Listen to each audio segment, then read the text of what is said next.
Bay. We also saw major storm surge, of course, in the Big Bend region. We did report that there was a traffic fatality last night. We also this morning can report that there's been another fatality reported in Dixie County due to a tree falling on the home during the storm. Overnight, as soon as it was safe to do, and even in many cases probably wasn't perfectly safe to do, search and rescue operations were conducted to help people that were in distress and transport them to safety. These missions continue, but we've had thousands of missions successfully completed in the overnight hours throughout the state. This is our local first responders. This is local in conjunction with state assets and state assets directly going in and effectuating rescues, and that's the National Guard, that's Florida Fish and Wildlife, that's all the assets we had available to help support these rescue efforts. And all the calls that any state officials responded to last night, we were able to find the person or people and pets and bring them to safety. And so that's a contrast from some of the things that we saw, for example, at Hurricane Helene. Now it's still early. They're going to have those folks who were responding to those calls. They're going to be doing broader search and rescue in those areas that did get hit with significant storm surge and see if there's any other problems or if there's any folks that are still left behind. But as of now, we don't have reports of that. And so those missions were successful, and those missions saved a lot of lives. So I want to thank all the first responders, our folks working for the sheriff's departments, fire rescue, of course, all our state assets. Everyone was ready to go, and it made a big difference for what was a really historic storm surge in different parts of the state. We have currently, as of 6 a.m., 1.24 million accounts without power throughout the state of Florida. Since the storm has begun, there have been 1.16 million accounts that have already been restored. As of 6 a.m., we have 382,000 accounts for Duke, 284,000 for the co-ops, 253,000 for the munis, 233,000 for FPL, 77,000 for TICO, and 11,000 for FPU. So those restoration efforts are underway. They've been going on the entire time as people have lost power, and so I think you're going to see some progress on that throughout today. As of now, we have a number of severely impacted counties with over 30% of the power out. Alachua 55% out, Baker 86%, Bradford 65% out, Citrus 34% out, Clay 33% out, Columbia 99% out, Dixie 92%, Gilchrist 87%, Hamilton 99%, Jefferson 83%, Lafayette 81%, Leon 44%, Levy 83%, Liberty 33%, Madison 99%, Nassau 57%, Pinellas 41%, Polk 33%, Sewanee 99%, Taylor 99%, Union 86%, Wakulla 82%. And you notice those 99% counties are generally the counties that were in the immediate path of the storm. We had rescue operations going on like Southwest Florida, where the storm was 100, 150, 200 miles off the coast, and yet still generated major storm surge, and that was really the story up the whole Florida peninsula. But then as you got into landfall, where you had those Category 4 winds, there's no question that was going to disrupt the power operations, and so that's what you've seen. Probably not just simply power lines down in the immediate path of the storm, probably looking at some damage to substations, and so there's folks that are on the ground assessing and taking action to remedy that as soon as possible. Overnight, the cut and toss operations began at 3 a.m. with the Florida Department of Transportation, and they have been able to clear a lot of miles of roadway, over 2,000 miles just since the wee hours of the morning. I-10 is open and passable, but please drive with caution. I-75 north to Georgia is clear and passable, and FDOT cut and toss crews are pushing southward on I-75 currently. In Tampa Bay, the Sunshine Skyway, Gandy, Courtney Campbell, and Howard Franklin bridges are still closed at the moment. At first light, bridge inspections began.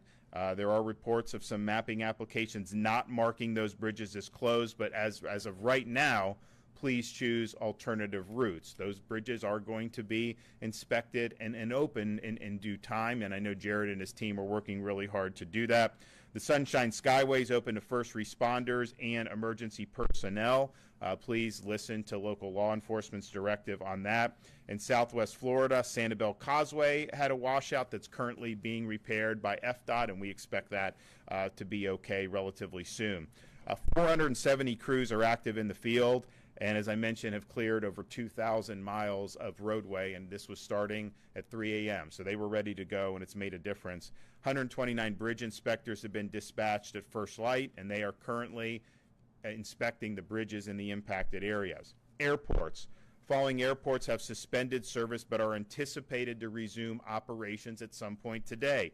Tallahassee, Tampa International, St. Pete Clearwater International, Lakeland Linder International, Gainesville Regional. Some flight cancellations or delays are being reported. Just check with your airlines directly on specific flight updates. Florida Fish and Wildlife has boat teams in Dixie and Taylor counties actively conducting search and rescue. These are basically the ground zero of the storm. An additional team of 72 staff are en route to Taylor, Dixie, and Levy with shallow water boats. Florida Fish and Wildlife has a boat team of 15 going through Franklin and Wakulla counties to assess storm damage. From Hernando to Lee, FWC has 145 local officers that are responding, an additional 15-man airboat team that are coming over to the west coast of Florida from Titusville. They will also have a 16-man Florida State Guard team with them, and they are headed currently to Pinellas County to assist with search and rescue there. Florida Department of Law Enforcement has positioned assets, including aircraft, and is responding for reconnaissance and damage assessments, including all backup satellite and communication systems. Portable towers have been staged for emergency communications, and FDLE staged telecommunications emergency response task forces for responses to ensure continuity of service for the 911 system. Of course, we have Florida Highway Patrol that have been assisting local officials throughout the whole time, and they are deployed and working as necessary. They are also assisting with cut and toss operations, clearing down trees and debris from not just the interstate and state roads, but also assisting with clearing local roads. The Department of Environmental Protection is actively working with local water providers to determine impacts to local water systems, and we do have reports that there are some issues with some of the local water systems. As of this morning, there are 54 healthcare facilities on generator power across the state, 5 hospitals, 26 ALFs, and 17 nursing homes. So this morning, as you're surveying damage, if you do have damage, just please be cautious of downed power lines in your area. Standing water can conceal downed power lines and other hazards, so please do not be walking through those storm waters. Remember to use proper ladder safety. We want to avoid any injuries or deaths as a result of people trying to get on ladders and not doing that appropriately. If you use a generator, again, there's power outages, and 1.2 million. You're going to be added to that 1.1 million that's been restored, I think, relatively quickly because everyone's on it. But there's going to be a time where you don't have power, perhaps. If you use a generator, don't operate it inside your house. Make sure that generator is outside your house, away from windows and doors. Carbon monoxide getting into the house can be lethal if it accumulates indoors. If traffic lights are out in your area, remember to treat that as you would a four-way stop. We don't want to see any traffic accidents as a result of that. Some of those signals are out. They will be brought back online, I think in due time, relatively quickly, but there's going to be a period of time where they may not be operating appropriately, and so treat it as a four-way stop. Remember, be careful using chainsaws. We've had mishaps with chainsaws in the past. I know people, there may be debris, there may be things they want to do around their property, and of course you're entitled to do that, but just know this has been an issue that we have seen in storms past. Please listen to the guidance issued from your state and local officials, the Florida Division of Emergency Management, as well as your local EM officials. If you need assistance, non-emergency assistance, now that the storm has passed, you can call the State Assistance Information Line at 1-800-342-3557. Additionally, the Hope Florida line is active for those who need resources or other assistance after the storm, and it's currently now operating 24/7 for the next 2 weeks. And if you want that, and this will be the Hope van, we're going to have the Hope bus in different parts of the state. This is a place where a lot of these charity groups that come and help, they're going to be plugged in here, and it's a way to kind of get you to some help that you need. Kevin and I will be surveying kind of what all groups are going to be involved, but I mean, you look and see some of the flooding that's happened. We've got groups that do muck and gut. Is Rubicon, are they going to be en route? Probably, yeah. So, Rubicon, great group. They come in, they help you with muck and gut. We have a program where we can bring tools and the supplies so they can use that. So there's a whole host of things. So the Hope line is 1-833-GET-HOPE, 1-833-GET-HOPE. There's a card where they have the little the little thing you can scan if you want to get on that. They gave that to me 2 days ago, and they're like, you can show this if you want. And I was like, well, is this for pre-storm or post-storm? I'm like, well, mostly post-storm. And I'm like, okay, what are the hours of this? They're like, well, 9 to 5. I'm like, no, I'm not giving out a number 9 to 5. Like, it's got to be open 24. So we made sure to get that number open and operating 24 hours. Now, I think now that the storm's passed, probably most of the stuff's going to be in business hours, but I didn't want to be in a situation someone calls at 8 at night, they have a need, and no one's there. So this has been expanded for 24 hours, and so that Hope line is there for your assistance as well. I just want to thank everybody who midnight, 1 a.m., 2 a.m., 3 a.m., were out there rescuing folks. This is not something that's easy. The conditions were still very problematic in many respects up and down the state, and yet we had our folks respond, and we said that this would be what would happen, because that's just kind of what we do here in Florida, but yet a lot of folks that made a big difference. While many people across the country were sound asleep, you had these folks that were out there putting themselves on the line and helping their fellow Floridians. So thank you for that. Okay, Kevin? Good morning, everyone. Governor, again, thank you for your steadfast leadership and support all the way through the night as we were working all night long to help the citizens of Florida. Hurricane Helene, as mentioned, has made landfall in the Big Bend region as of last night around 11 p.m. What we're in the process of doing right now, the first 24 hours we focus on search and rescue. Over the next 48 hours, we will add what we call search, secure, and stabilize. So we want to search the area, make sure that we look for life issues, life safety issues. Then we will secure the area to keep things from getting worse, and then obviously stabilize it. So that's what we're focused on over the next 72 hours. As those search and rescue missions happen today and continue, please do not go out and visit the impacted areas. I beg you. We literally have over 1,500 search and rescue personnel in the highly impacted areas right now. Do not get in their way. We need you to stay off the roads, get out of our way so that we can go do our jobs. Listen to your local authorities for updates on when it is safe to go outside or when it is safe to return to your homes for those evacuated. Remember, when you get back home, remember that you take close-up and far-away pictures of any damages and high water marks before you begin any cleanup. The best way to combat a bureaucrat down the road is make sure you do the documentation in the first 24 hours. Make sure you have all of that stuff as you move forward. All right. I know that these are fights with insurance companies and other federal agencies. Just, again, FEMA's going to want all the documentation. So take the pictures now as you get out at first light.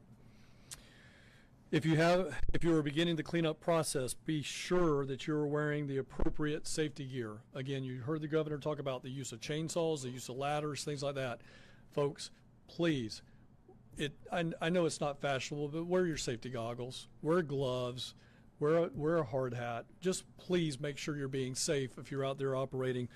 Those are all preventable deaths and injuries. We can 100% prevent that. If you do not know how to use equipment, if you do not know how to do those heavy lift capabilities, please do not attempt to clean up that material on your own. We will help you. We have nonprofit organizations. You heard the governor speak about Hope Florida this morning. You can go to their website. You can put in the requested assistance that you need. We're the Activate Hope side of Hope Florida, so we are right now trying to get everybody to go to the portal, put in what your issues are. We will start triaging that. We will get people to you. We will be announcing later today the crisis cleanup line being open for cleanup issues. But again, we have people that will help you do that. There is no reason to put yourself in any type of danger. If you're out in the yard, don't cut lines. You're not a resident expert on what is a power line, a cable line, or a fiber optic line. The reason I ask you not to cut those lines is some of our 911 centers across the state run on fiber or cable. If you cut a fiber optic line, you may be cutting communication to a 911 center, even at the residential level. So please, please do not cut lines. We beg you to do that. Beg you not to do that. Make sure you, when you start taking debris to the roadway, again, I know this is going to sound bureaucratic, but it would really help folks like Jared, the DEP, but separate it.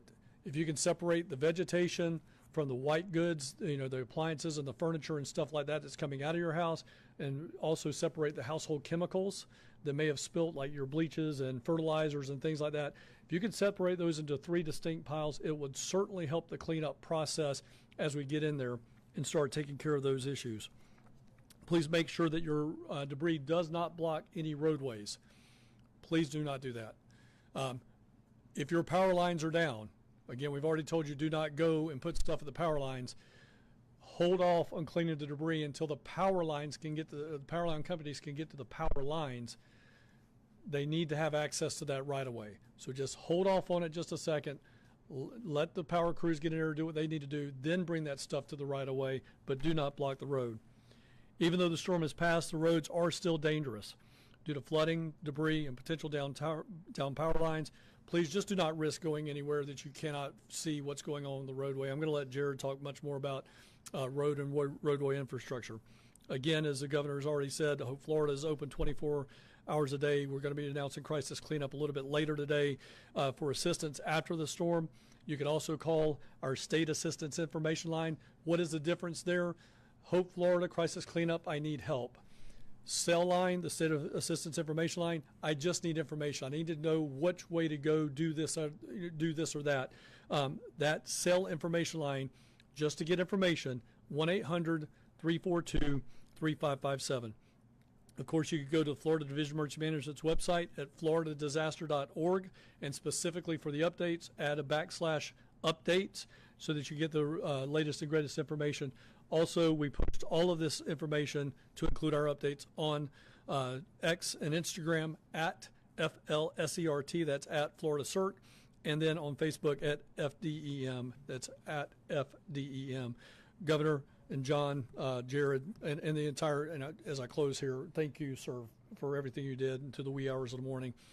But the state emergency response team is all of the state agencies that come together.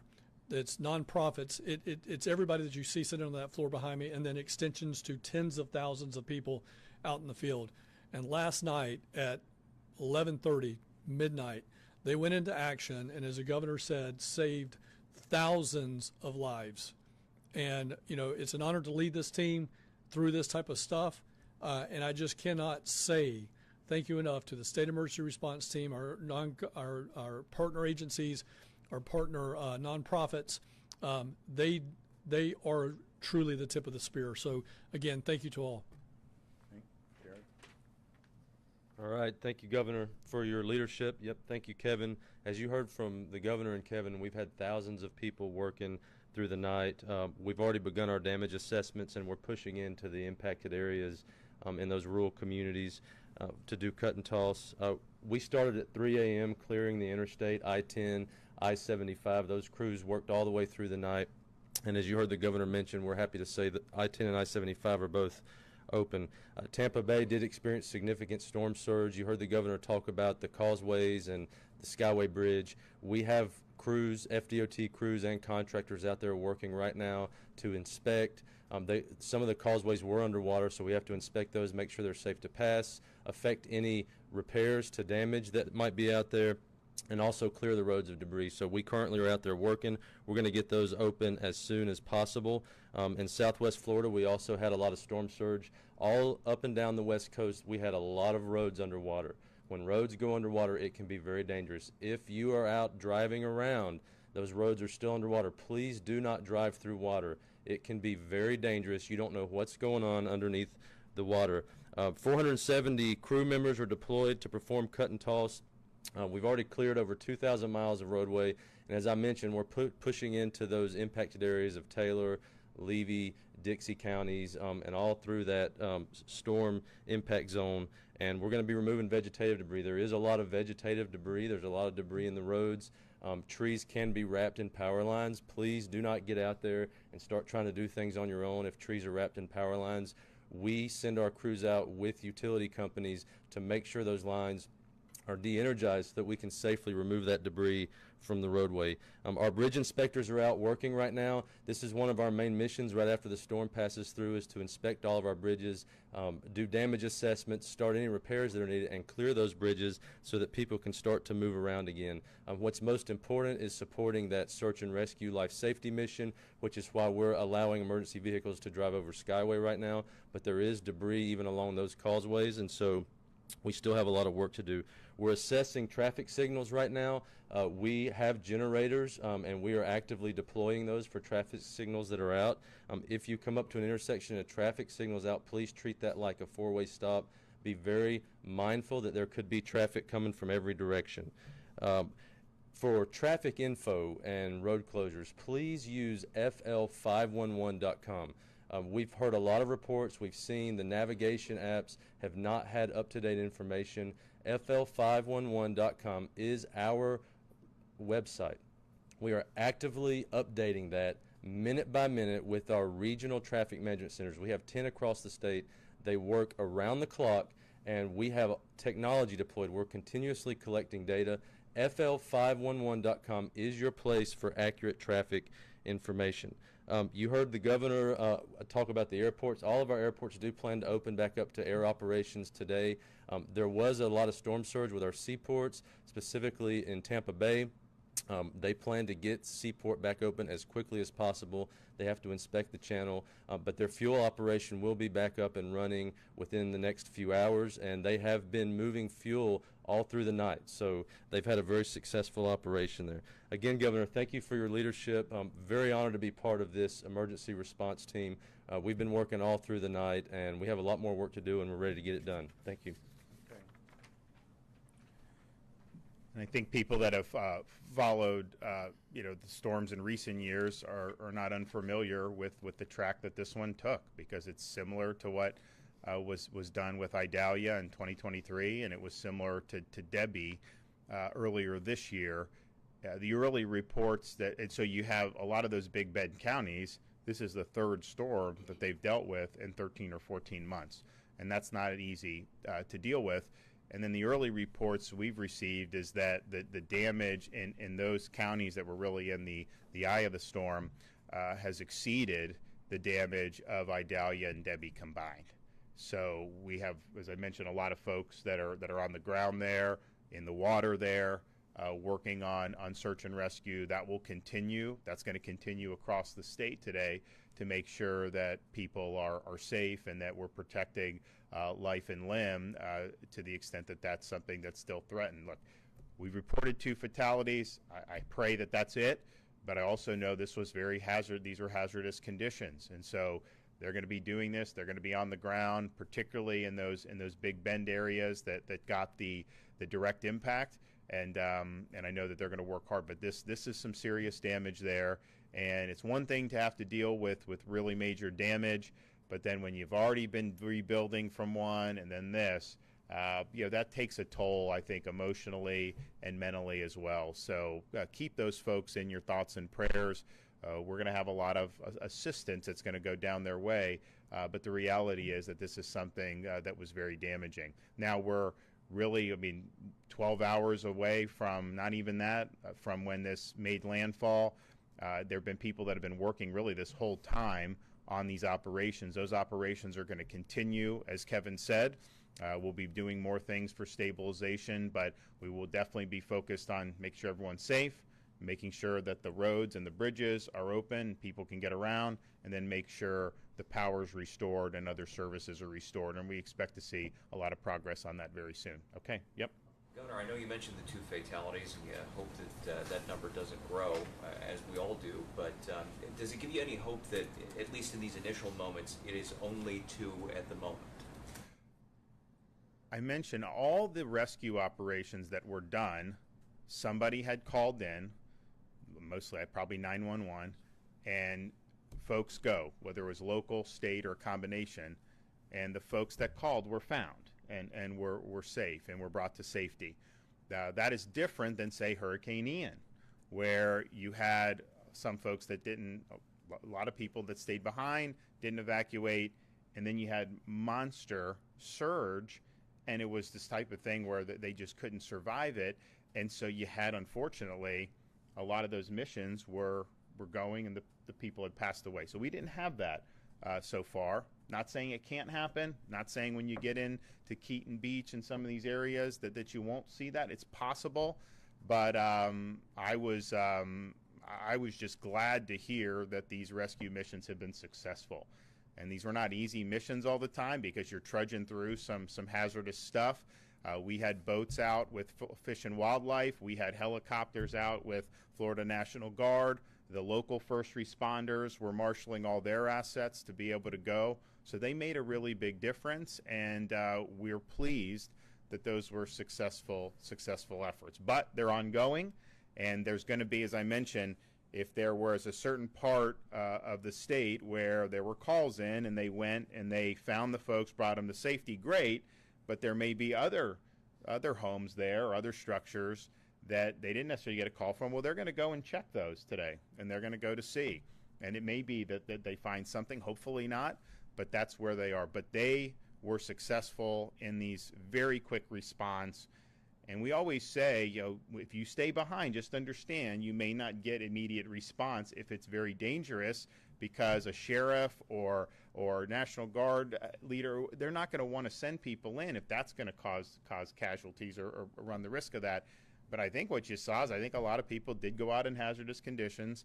I think that they put themselves at risk in order to make sure other people were safe, and that's very admirable. You mentioned that the early damage was worse than the previous 2 storms combined. We've seen pictures of buildings that survived Dahlia and Debbie and are now 2x4s in a parking lot. What's your initial reaction and response, and kind of your message to these people that survived these storms and now go back to nothing? Well, what I said, just a minute ago about when you get hit by a big storm like Idalia, it's tough.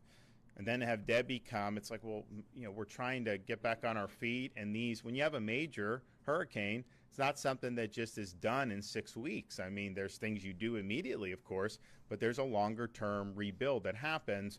And so to have something that was even bigger than those 2 storms cause a lot of damage, I think it is a sense of trauma for the community. I think there's a demoralization, because it's like, okay, we worked all this, and then now we could potentially be worse off than we were even before Idalia. So we're mindful of that, and as I said, we're gonna have support there. It's not going to be easy, but we'll get through it. Really unfortunate the way the track went, from the sense of these communities that have been impacted. Now, the track as it was a little bit, maybe 36 hours ago, had it a little bit west of Tallahassee. That would have been more damage in the capital. I mean, here in the EOC, we had very little, relatively speaking, compared to what I think people were thinking about 24 hours ago. So that's just the way these things go, and this thing went in a direction where it went through a path that had already been trodden with hurricanes. It caused damage in the past, and now this is causing even more damage. So it's tough. Is the state doing anything differently now to prepare for storms, since this area has been hit 3 times in a row? Well, I think every time, so our preparations are always, I think that they've improved every time. I think we've had great prep. I think people have acknowledged that. But everything we've done is like, okay, we had a storm. What can you do going forward? I mean, for example, these flood protection devices, you had those in places, like Live Oak, that the downtown always floods, right? So they're like, yeah, the exact same thing happened, 40 years ago, same thing. So they put these devices around the buildings, and the reports are that it was effective. So you learn from some of these things. So yes, there was assets that were available. What about the Taylor? I think they use some of the stuff as well. So yeah, I mean, I think you're seeing that. You want to add to that? To the question about do we get better? We strive to learn something from every single disaster that we have, and get better at it. I want to applaud the governor. When I came on as the deputy director for him, and then on to be the director, he was like, Kevin, we've got to make sure that we're increasing our capability and our capacity. We need to make smart decisions. We made it in purchasing equipment versus renting and leasing equipment. If it's more cost effective to buy it, we buy it. And through this governor, there have been gains at the Florida National Guard, the Florida Department of Transportation, Florida Fish and Wildlife, Florida Department of Law Enforcement. Just about every public safety, front-facing public safety or infrastructure agency has noticed gains from us getting better at what we do. And that's forward thinking. I mean, that to be able to have a governor that leads in that direction, that's forward thinking. So out of this, we will certainly have conversations about, okay, can we be better? Can we be faster to the mission right after the disaster, right in those 2-3 hours after it? Did we effectively respond? Yes, we effectively respond. Can we cut that down to 90 minutes? Can we cut it down to 60 minutes? We're going to be challenging ourselves. All the agency heads have already taught this morning, especially on the public safety side, of how do we get faster? How do we get better at getting those things done? And we'll continue to do that. So we are going to, of course, continue with the rescue and recovery efforts throughout today. We're also going to be in a position to get a better assessment of the damage that has been left in the wake of this storm. I know that Kevin and his team, as well as Jared, they're working to make sure that there's access for folks to go help down in the areas that were right there, kind of the impact zone of ground zero. We're going to be out in the field surveying some of the damage ourselves in various parts of the state. So this was a large storm in terms of how big it was. Obviously, when you have 140 mile an hour winds, that's very significant. Generated a lot of surge in different parts of the state. I think that's going to subside today, but it's obviously left a lot of damage. It's necessitated a lot of rescue efforts. Those rescue efforts have been successful. We thank everybody who has been involved in that. And of course, we're going to continue working to make sure that the utilities have what they need to be able to get in and have a strong power restoration. And those efforts are very important as well. Thanks.